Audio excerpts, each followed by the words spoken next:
Mathematics 9th class की book में से जो यूनिट नंबर 3 है उसका एक इंतहाई अहम क्वेश्चन समझते हैं। और ये वो क्वेश्चन है जो बोर्ड इम्तिहान में भी अक्सर पूछा जाता है। तो ये क्वेश्चन कुछ इस तरीके से लिखा है कि राइट इन साइंटिफिक नोटेशन, कि आपने इस क्वेश्चन को साइंटिफिक नोटेशन के अंदर तब्दील करना है। अब साइंटिफिक नोटेशन होती क्या है कि आपके पास जो आंसर आएगा वो मल्टीप्लाई 10 और 10 की कुछ पावर लिखी होनी चाहिए। तो अगर ऐसी फॉर्म के अंदर इसका आंसर आ जाए तो फिर हम क्या कहते हैं कि ये साइंटिफिक नोटेशन वाली फॉर्म है। अब ये हमारे पास 5 क्वेश्चंस लिखे हुए हैं, इन्हें हम बारी बारी हल करते हैं, फिर हमें इन क्वेश्चंस की समझ आ जाएगी कि किस तरीके से साइंटिफिक नोटेशन बनाई जाती है। तो जो सबसे पहला क्वेश्चन है ये लिखा हुआ है 0.0074। तो सबसे पहला काम ये होता है कि लेफ़्ट साइड से जो पहला नॉन ज़ीरो नंबर है उसके बाद पॉइंट को आपने लिखना होता है। तो अगर हम इस साइड से देखें, यानी कि ये जो लेफ़्ट साइड है इस साइड पर 0 लिखा है, फिर इधर 0 लिखा है, ये 0 लिखा है, ये 7 लिखा हुआ है। जो 7 है ये नॉन ज़ीरो नंबर है। तो इसका मतलब ये है ये जो पॉइंट है इसको आपने पहले नॉन ज़ीरो नंबर के बाद लिखना है। तो ये वाला पॉइंट आ जाएगा 7 के बाद, यानी कि ये पॉइंट इधर आ गया, आगे 4 लिखा हुआ है तो इस जगह पर 4 लिख देते हैं। अब ये शुरू वाले जो 0 हैं इनको लिखने की ज़रूरत नहीं होती है। अब आपने लिखना है मल्टीप्लाई और 10, जिस तरह ये मैं बता रहा था ना कि साइंटिफिक नोटेशन में क्या लिखते हैं, मल्टीप्लाई 10 और 10 की कुछ पावर लिखनी होती है। अब अगर तो ये पॉइंट को आप मूव करवाते हो राइट साइड की तरफ तो फिर आपने इसकी पावर लिखनी होती है माइनस में। तो ये आपने याद रखना है, अगर आप पॉइंट को राइट साइड पर मूव करवाएंगे तो पावर किस में आएगी, माइनस में। और इनके दरमियान आपने डिजिट गिनने हैं, कितने हैं, तो 1 2 3 डिजिट जो है वो आपने पॉइंट को मूव करवाया। तो यहाँ ये एरो के दरमियान आप गिन लें कितने डिजिट हैं, 3 डिजिट हैं, इस वजह से इसके ऊपर क्या आ जाएगा, 3 आ जाएगा। तो ये अब आपने याद रखना है। जो इस क्वेश्चन में सबसे अहम चीज़ है कि अगर आप राइट साइड पर पॉइंट को मूव करवाएंगे तो पावर नेगेटिव आएगी, और अगर आप पॉइंट को लेफ़्ट साइड की तरफ मूव करवाते हैं तो पावर पॉजिटिव आएगी। तो ये 5 सवाल है, 5 में से जो 3 सवाल हैं, मसलन पहला, दूसरा और ये चौथा, इसके अंदर हमारे पास जो पावर आएगी वो नेगेटिव आएगी। और ये जो तीसरा सवाल है और ये 5वां सवाल है, इसमें क्योंकि पॉइंट ने मूव होना है लेफ़्ट साइड पर, इस वजह से इनकी पावर पॉजिटिव आएगी जो 10 की पावर है। तो अब हम बारी बारी इनको सॉल्व करते हैं तो फिर इनकी समझ भी आ जाएगी। मसलन अब ये वाला क्वेश्चन सॉल्व करते हैं। तो इसका पॉइंट जो लेफ़्ट साइड से पहला नॉन ज़ीरो नंबर है वो कौन सा है जी, 6 है। तो ये जो पॉइंट है इसने 6 के बाद लिखा जाना है। तो इसको हम लिखेंगे 6 पॉइंट, आगे क्या लिखा हुआ है 43, तो 43 को हम लिख देंगे। अब आपने लिखना है मल्टीप्लाई और फिर लिखना है 10 की पावर।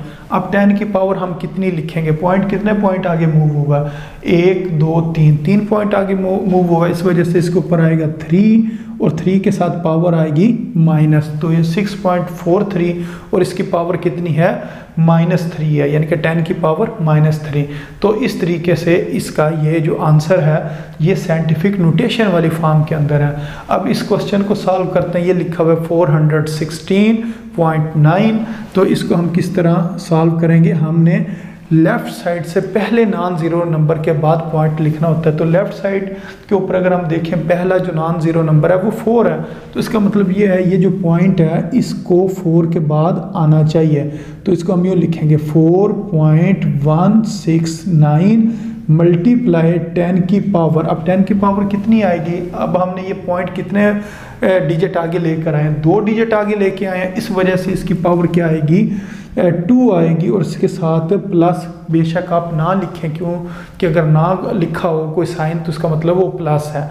तो अब ये इसका आंसर आ गया, यानी कि इसकी पावर आपने पॉजिटिव लिखनी है, नेगेटिव नहीं लिखनी है। क्यों पॉजिटिव लिखनी है, क्योंकि आप जो लेफ़्ट साइड है उस तरफ आपने पॉइंट को मूव करवाया।